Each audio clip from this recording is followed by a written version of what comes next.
ไว้ค่ะครูบ้าก็คืออย่างนี้ไงขอเบอร์ได้จังเหรอต้องจะเอาไปเอาไว้โทรเวลามีเรียกก่อนไปเด็ก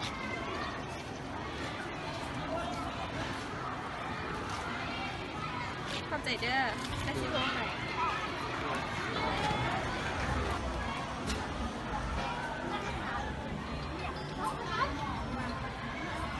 ฮัลโหล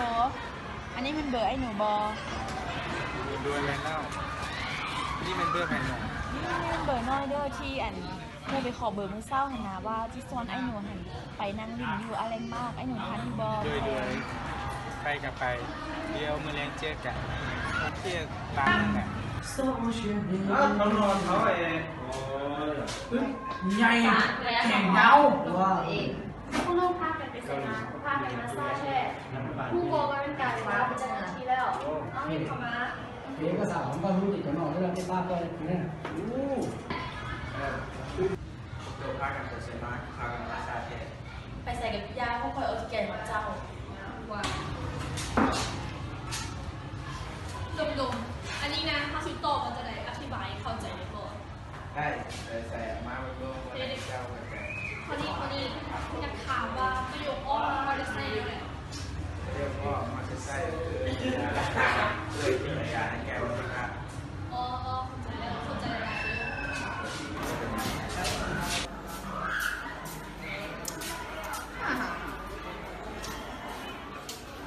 น้อยเมื่อวานที่ไปอินไซต์ก็ต้องจะลงเลยทีหลายมันยังเรียนอยู่ใกล้สิแล้วบนบนเทียนแดง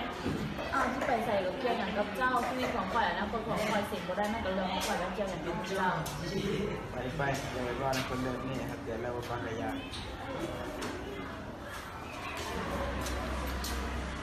ไม่เมื่อวานนี้เราไปอินไซต์ว่าน้องไปอินใส่แล้วเรื่องของน้องนะที่แข่งกับอาจารย์น้องตั้งใจเรียนเลยจะไงก็จะเสียแล้วจะไงเสียงก็ได้สิ่งที่ได้มันก็เกี่ยวอย่างกับอาจารย์เอาเนี่ยเป็นคะแนนน้องชีวิตของน้องนะอาจารย์จะมาเกี่ยวอย่างจานเตือนน้องแล้วเลิกกันเลยคุณมาโทษอาจารย์แล้วกัน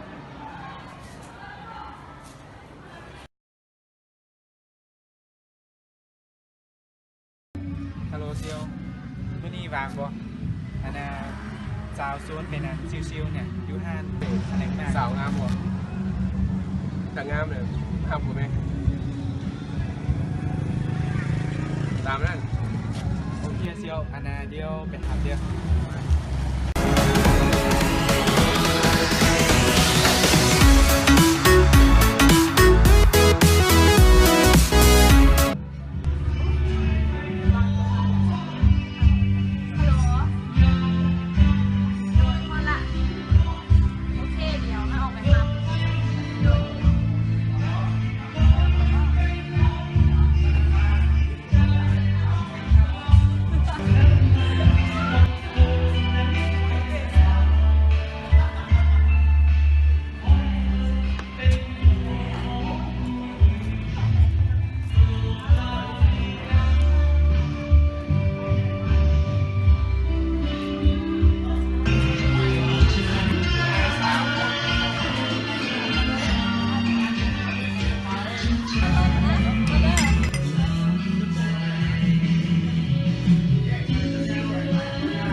ฮัลโหล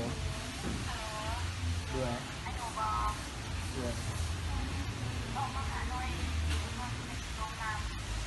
วยโดยเดี๋ยวไอ้ออกไปดูเพื่อนเต้โอเค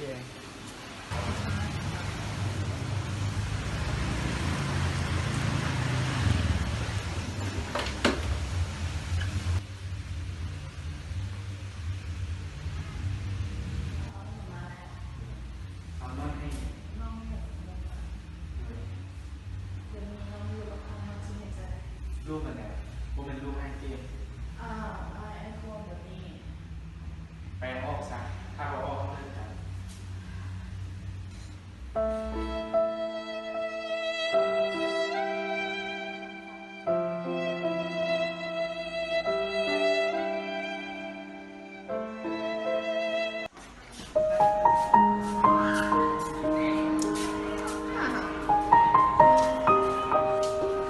น้อยเมื่อวานที่จะอีสายลงไปเรียนหลายคนที่ใกล้สิบแล้วโดนเรียนแน่ อ้าวที่ไปใส่กับเพื่อนกันกับเจ้าชีวิตของข่อยนะคนของข่อยสิได้มาเป็นเลยข่อยต้องเกี่ยวกับเป็นเจ้า ไปนี่นะครับเป็นแบบความขยัน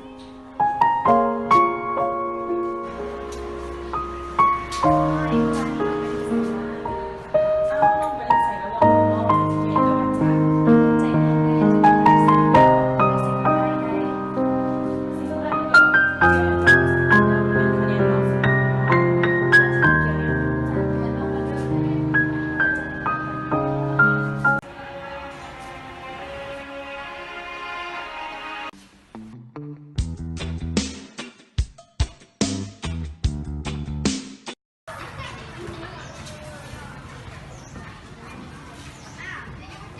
โอ้ยน้อย โดย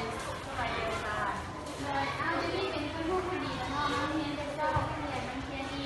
โดยต่อไปนี้น้องขอได้ตั้งใจทำเอง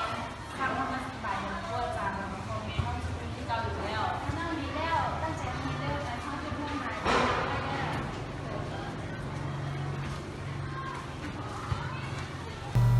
เรื่องนี้สอนให้เฮาฮู้ว่า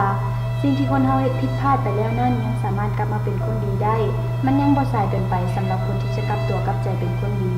และแล้วมันก็ยังเป็นคติเตือนใจให้แก่วัยเด็กและวัยหนุ่มทุกคน จงมีสติระวังตัวอย่าเอาตัวละครในเรื่องนี้เป็นแบบอย่างขอขอบใจ